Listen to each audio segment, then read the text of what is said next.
Hi everyone, welcome back to another video. And yes, we have a new setup now.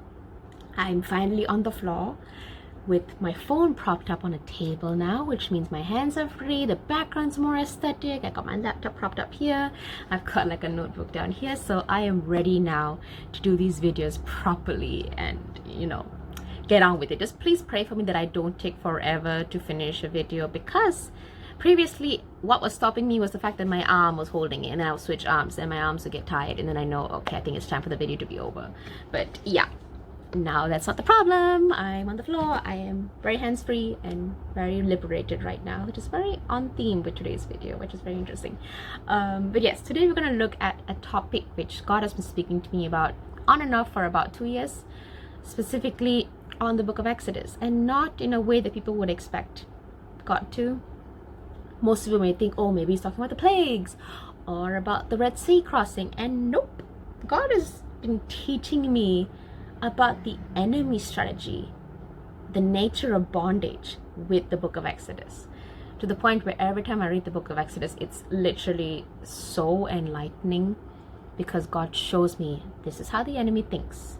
You know, we always kind of take the main scriptures about the enemy and like very specifically about the enemy to talk about the enemy, but if you look at how the enemy operates, as I spoke about in previous videos, the enemy plants thoughts into people.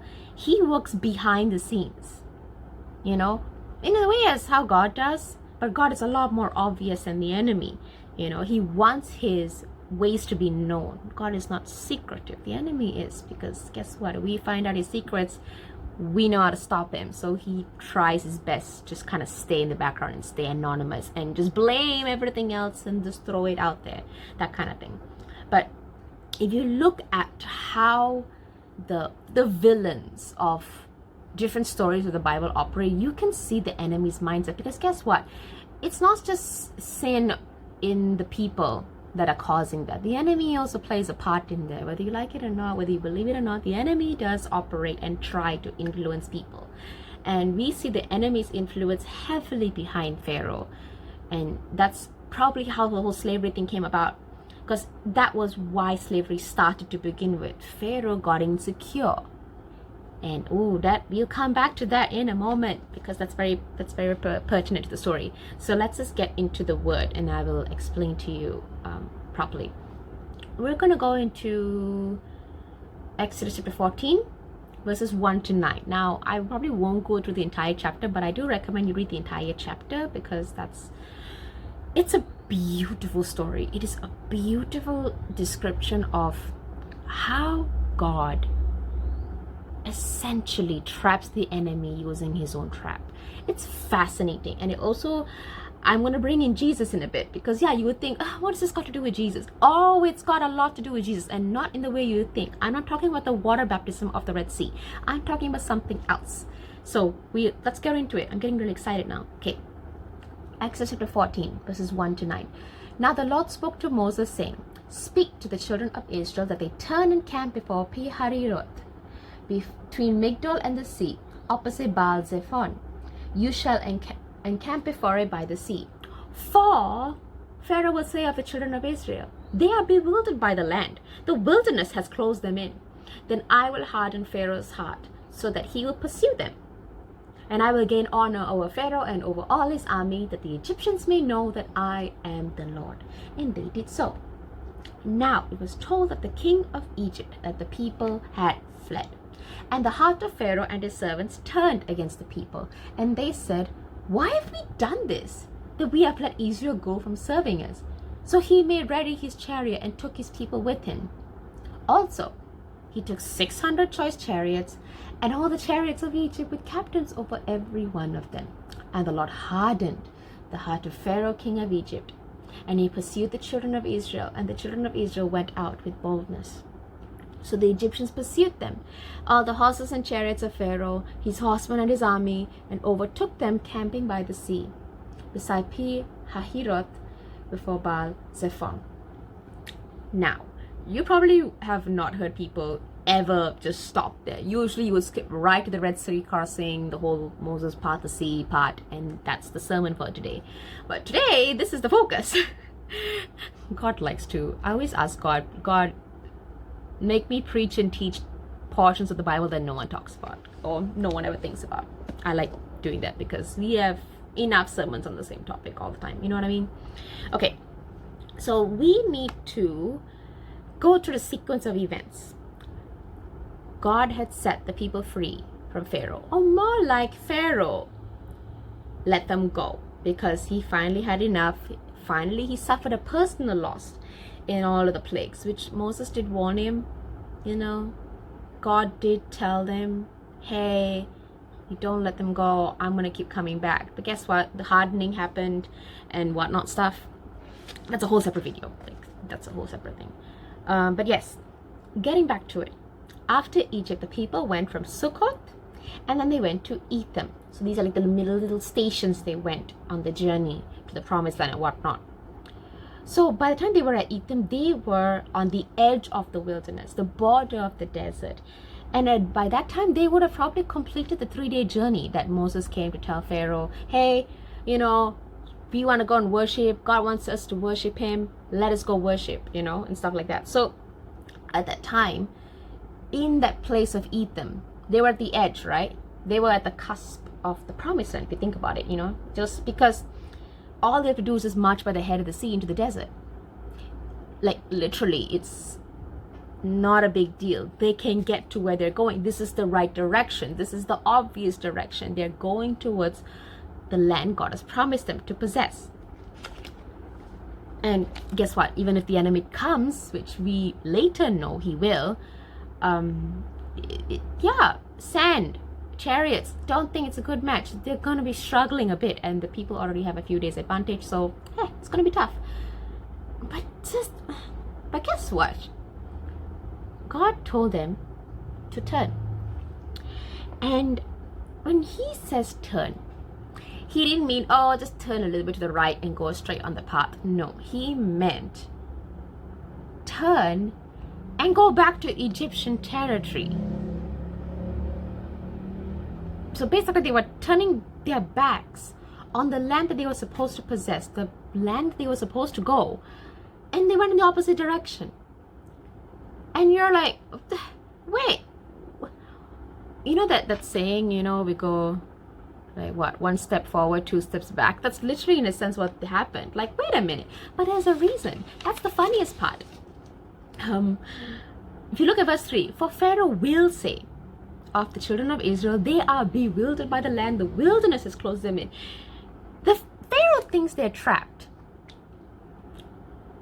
And if you notice this, Pharaoh thinks that because obviously somebody has let him know that, hey, this is where they are. That's why he knows where to go and find them. And then God says that he will harden his heart so that he will pursue them.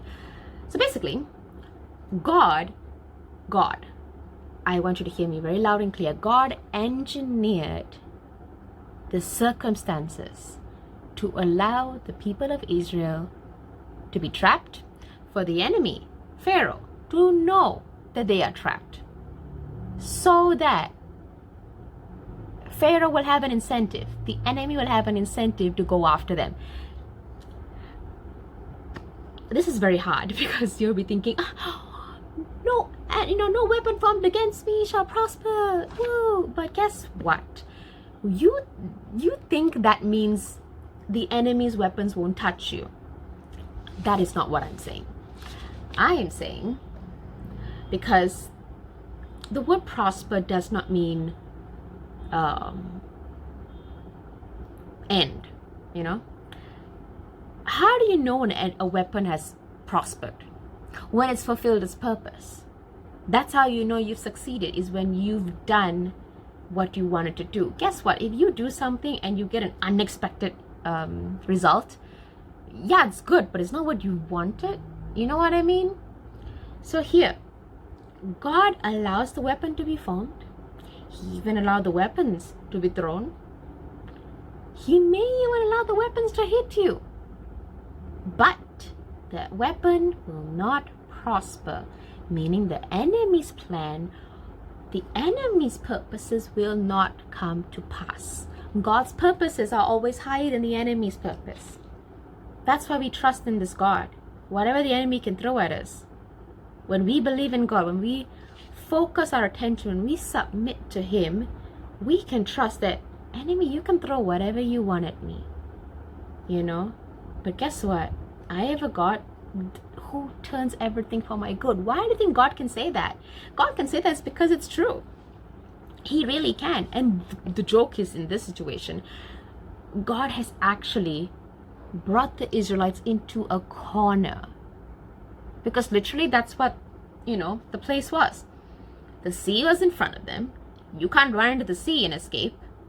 You have a mountain on either side. If you actually research on the place itself, they're actually surrounded. An approaching enemy, an army of chariots and horses, and Pharaoh probably trying to go and bring them back to Egypt. Because guess what? That's what he's trying to say. Why did we let them go from serving us to Egypt? Pharaoh was not coming after them to kill them. Pharaoh was after them to get them back. What's the purpose? What's the point in killing? I'll lose my servants again. I think Pharaoh was actually coming back to take them back. Literally force them back to Egypt. Literally enslave them again. Because that's how the enemy operates. The enemy cannot stand losing. Absolutely cannot stand losing. Why? Because he's a loser. It's not winners who can't stand losing. It's losers. That insecurity. That word again, insecurity. Why is insecurity so interesting here? Because insecurity is what started this whole thing. Insecurity is what started slavery. Pharaoh was like, these people are getting too large. They're going to overthrow me. Whose thought was that? I am arguing it's the enemy's thought. That's why I'm equating Pharaoh with Satan, and how Satan operates and how Satan strategizes. But most importantly, this is not a strategy by the enemy, which is crazy. This chapter is not about the strategy of the enemy. This chapter is about the strategy of God. How God used the enemy's reaction, how the enemy operates to his disadvantage, to his death. Oh, it's so good. Okay. So literally, God got the Israelites trapped. They got nowhere else to go. Literally nowhere else to go. If you turn either way, they're not going to do any well. But why? Because, like I said in verse 3, God wanted to get the enemy thinking they were trapped. No way out. And this is what I wrote. Ironically, this is how the enemy made them feel when they were enslaved, and when they, when the enemy also tempts us and accuses us. Because isn't that how the enemy uses things against us? The enemy is like, really, if you talk about double-minded, the enemy is double-minded. How? Why do I say that? The enemy will tempt you into sin. Say, hey, come through this, it's just one time. You can ask forgiveness later. It's just one time. You're going to feel good. You need it. You should be in it. And then the moment you pick the fruit from the tree, per se, he goes, how dare you? You are supposed to be a child of God. How dare you? God will never look at your face. Don't even dare go to him for forgiveness. That's what the enemy does. He literally takes advantage of every moment, every scenario, everything. He takes advantage using his own words. Like, that's how he manipulates. That's how he entices. Granted, the desires of our heart do play a role, but guess what? When you're a born-again Christian, you can say no. But also, you can say no, and you can still say yes. And the enemy manipulates. And when he manipulates and you take a bite, you're enslaved. And that's how the people of Israel felt. They had no way out. They couldn't leave. That's the difference between slavery and servanthood. I'm not sure whether I mentioned this in my previous video or not, but imagine a tug of rope.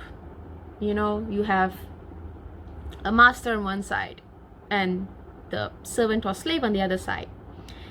A master's holding the rope like this, right? Holding the rope, just like holding it.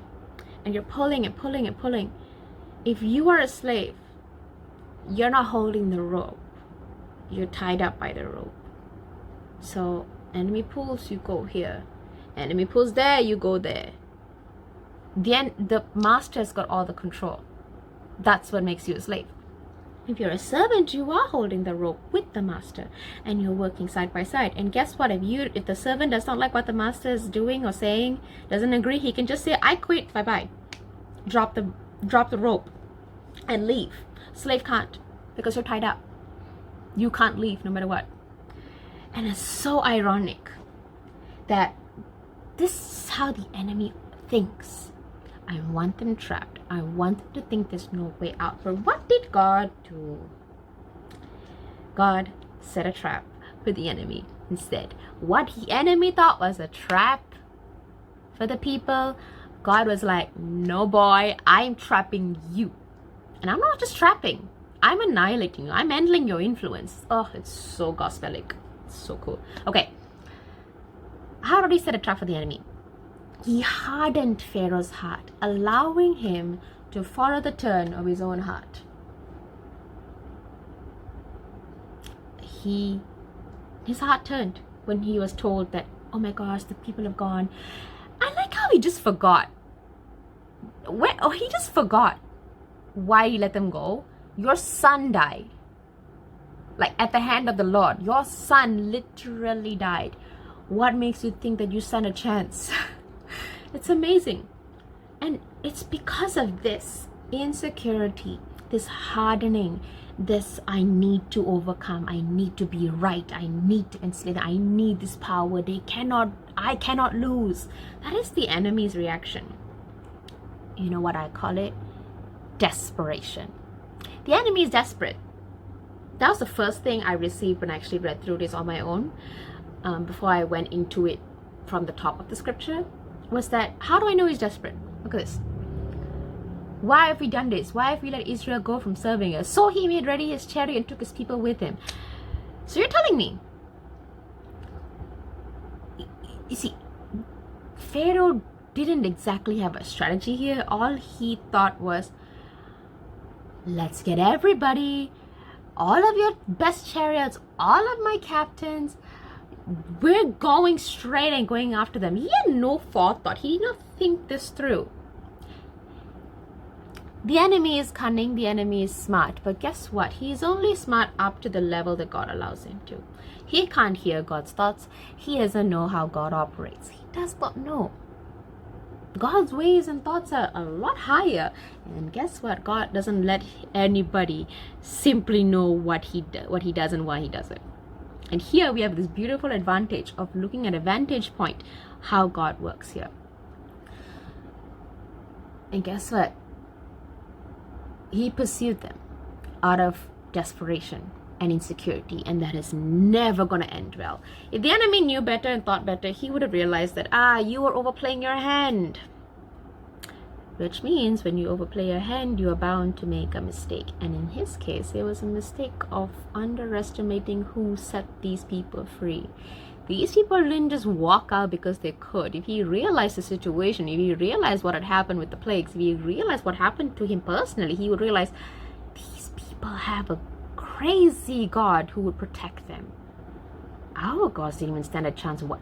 But that's the thing. The enemy blinded him to actually logically look at the facts. Blinded him. He couldn't even see. He was walking into his own destruction. But that's the thing. The enemy doesn't care who he uses, as long as he wins. But the problem is, the enemy is never going to win. God has made it very clear to the enemy in Genesis. There will be an end. So make use of the time. And I think the enemy knew his time was running out. So guess what? Let's get them.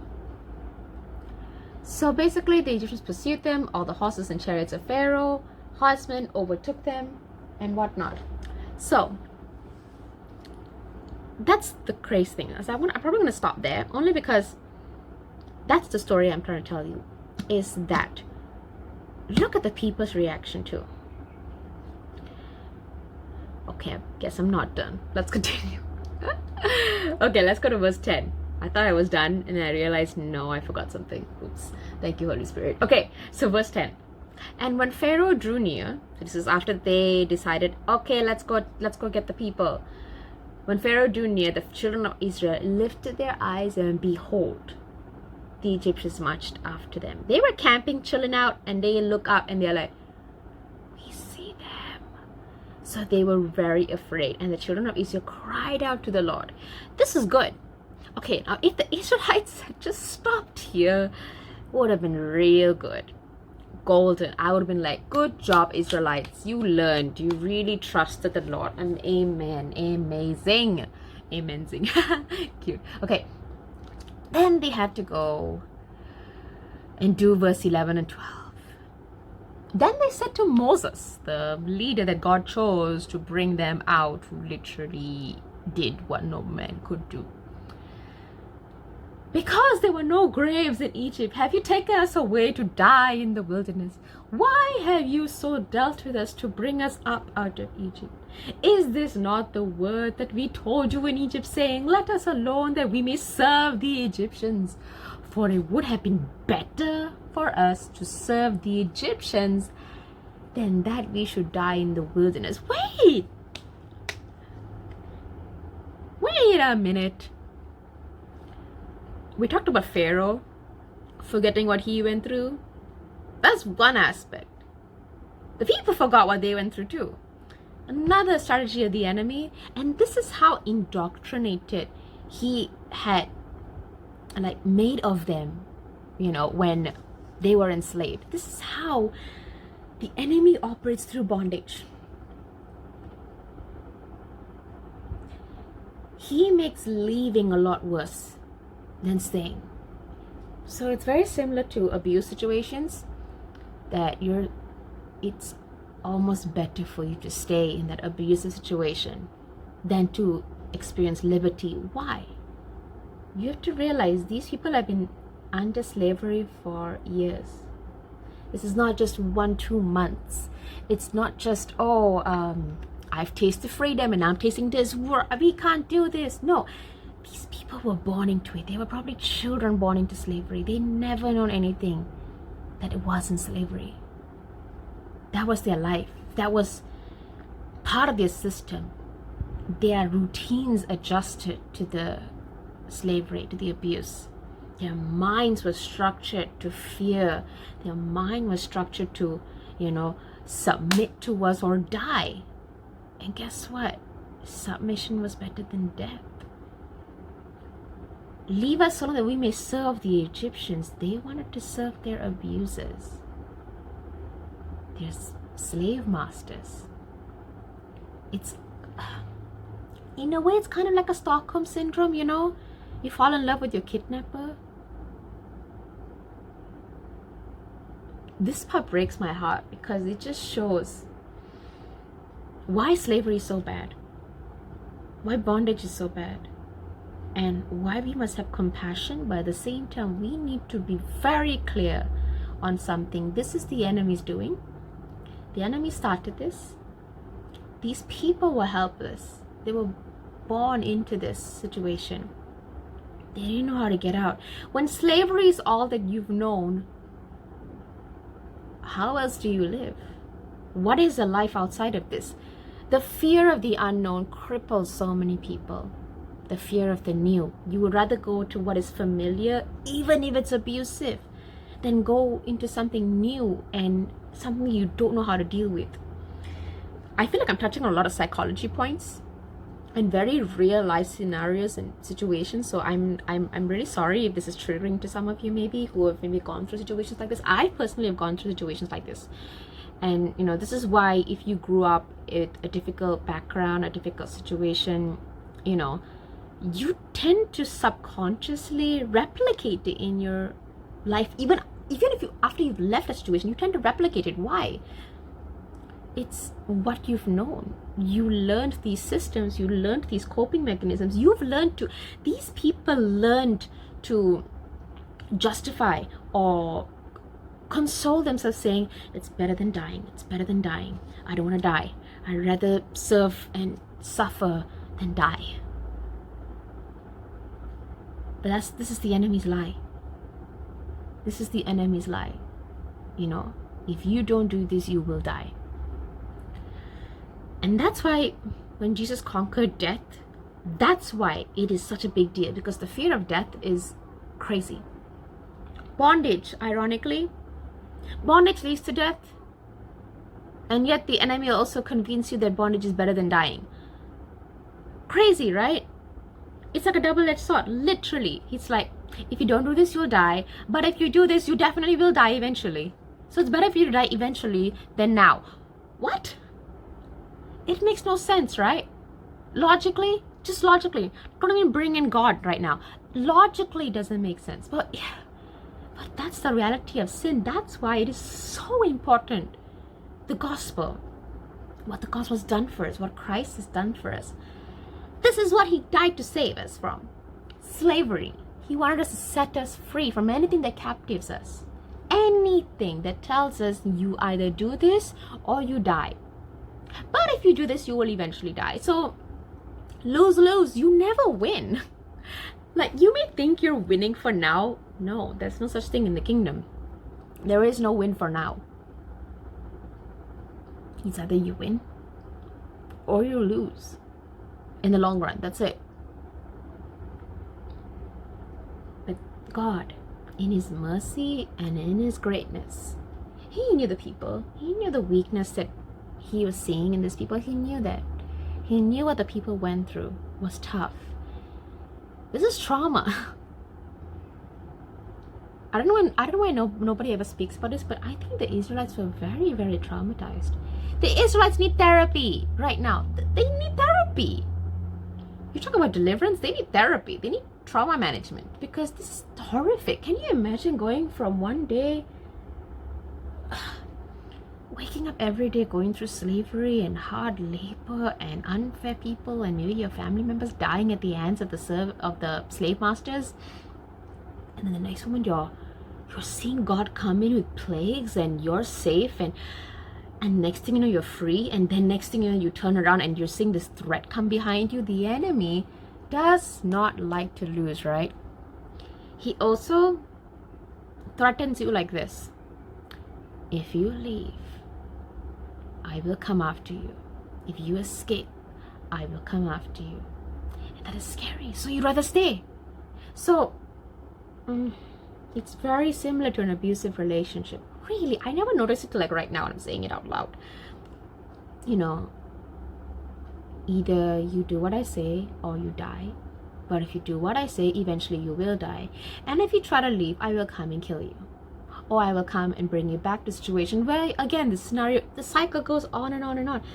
So you see, you are made to feel like you have no choice. And guess what? That was the situation before Jesus came. You had no choice. You had to obey or die. But at the same time, if you obey this, you will die. What option do you have? None. That's why God had to come in. And that's why Moses had the most beautiful representation of the heart of God in this situation. The people did not know that God was entrapping them because he wanted to trap Pharaoh. The people didn't know, but God knew. And God knew the people didn't know either. And Moses said to the people in verse 13, do not be afraid. Stand still and see the salvation of the Lord, for which he will accomplish for you today.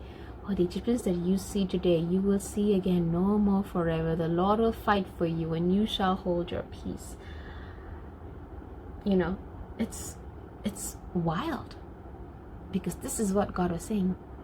This is not for you to fight. I know you have no strength to fight. I know you have no knowledge to fight. I know that you can't get out of this. But I can get you out of this. So watch. Your job is just to watch. You have labored long enough. It's time for you to watch what I can do. And that's when the whole, God parts the sea. More like Moses parts the sea. And, you see also, if you look at verse 17, that God actually hardens the hearts of the Egyptians so that they'll follow them.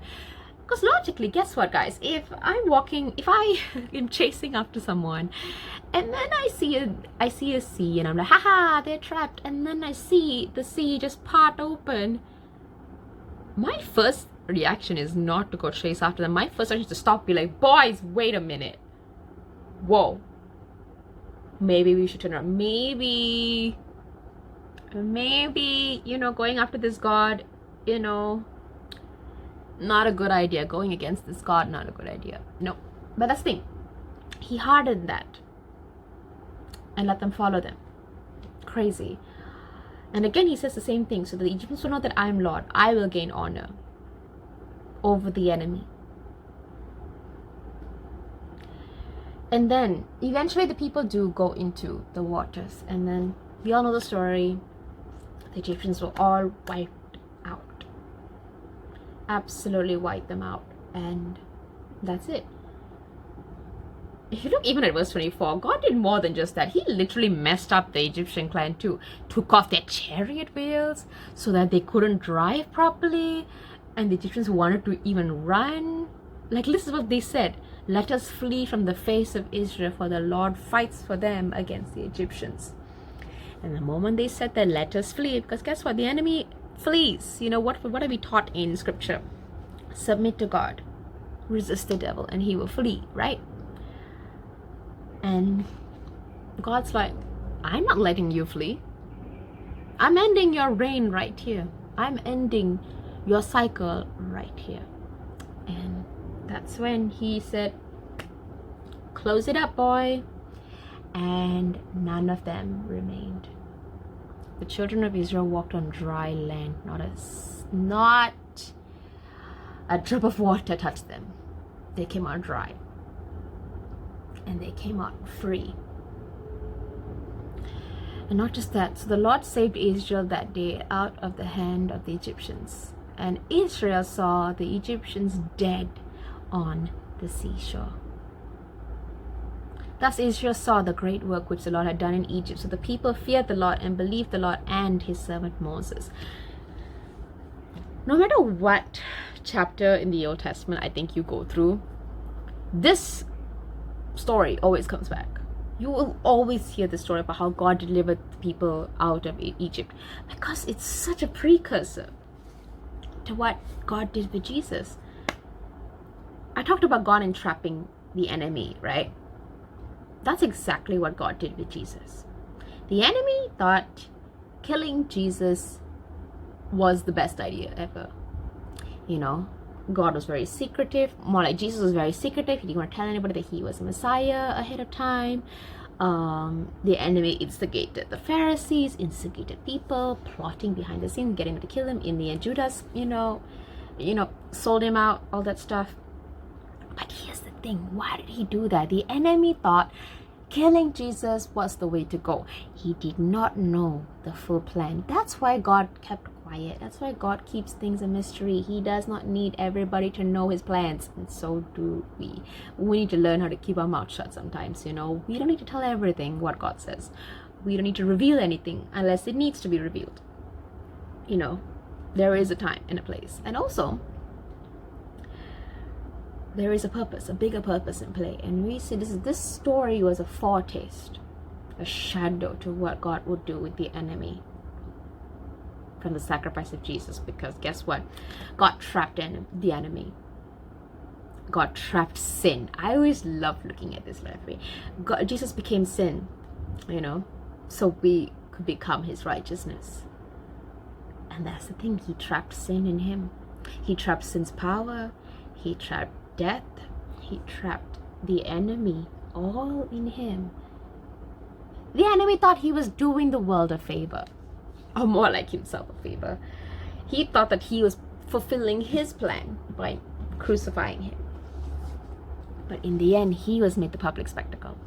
He was the one made into a mockery. He was the one who ended up being defeated. So I think that goes to show, what is the lesson of all this? Don't underestimate God.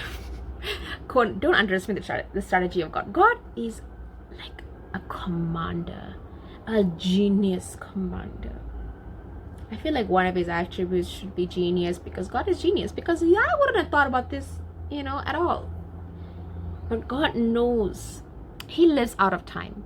he lives in just a different level of wisdom. Maybe level. Are there any levels to God? No, they're not. I feel like with God it's just 1,000,000,000%, and that's it. Like, he's maxed out. There is no, at the same time, he's all maxed out, and at the same time he's infinite. It's amazing, right? That's the God we serve.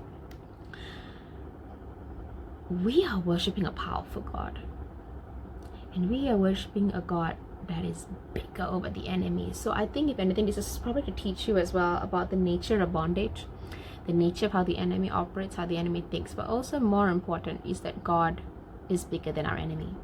God is bigger than sin. He's bigger than man. Nothing can shock God. Nothing can overthrow God. Nothing can trap God. God cannot be trapped. God traps people. No one traps him. He is supreme. He is sovereign. He is high above everything. He is Almighty God. And so I think that's particularly what I want to say, is that, wow, God knows how to end things, and when he ends something, he knows how to end it for good.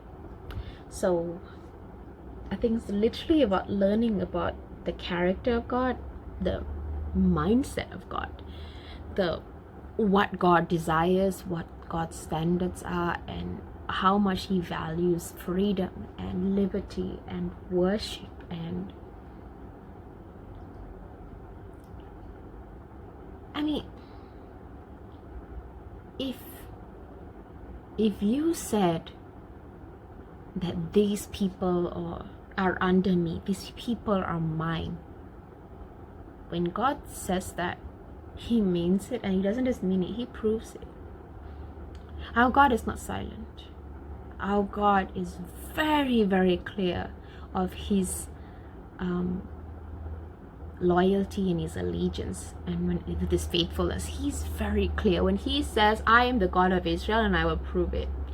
If any enemy comes up against my Israelites, I will throw you down. It's absolutely terrifying to ever imagine coming before a God like that. But it's also so like awesome to think that this is my God. This is my God, he does this. He can do this. It's not like I'm afraid of you, oh no, goodbye. No, it's that reverent fear that, like, wow, you are God. Like, that's the only thing you could say. It's like, wow, you are actually God. You are really all powerful. You are really all wise. You are really supreme. That sense of, like, this is my God. I am his servant. I am his child. We have something even more than the people of Israel did back then. He's our father. That's wild. A God this big can call me his child. A God this big. This big. A lot of us forget how big God is, and it's so sad, because God is so huge. He's huge. Not in terms of size, he's so big in his entire, like, character, his heart, his attitude, his mindset, his strategy, his allegiance. And in all of that, he wants to dwell in us, live in us, walk our life, live our lives through us. I mean, only a God that awesome, that big, that larger than life can also be so small, so intimate, so personal, so relational, so loving.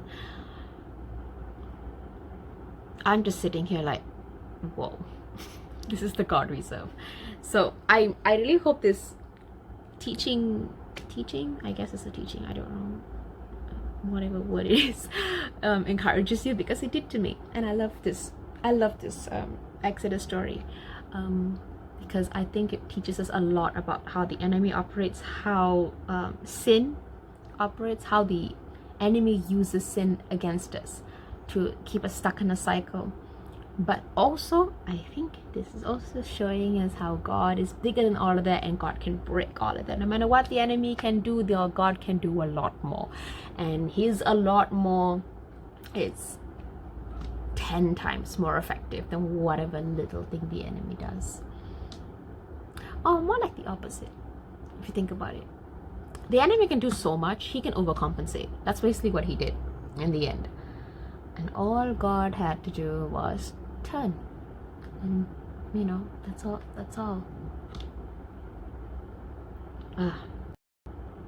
God is just amazing. But yes, I think that's it for today's video. And yeah, before I ramble on for another 20 minutes and make it an hour long, let's stop here. So I think 40 minutes is a good cap off. So God bless all of you. I really hope you guys loved the video and what you guys learned. Please leave in the comments anything that you want to discuss or share, what you feel like God has been speaking to you through this word, through the chapter on your own, for example. So yes, I will see you all very, very soon.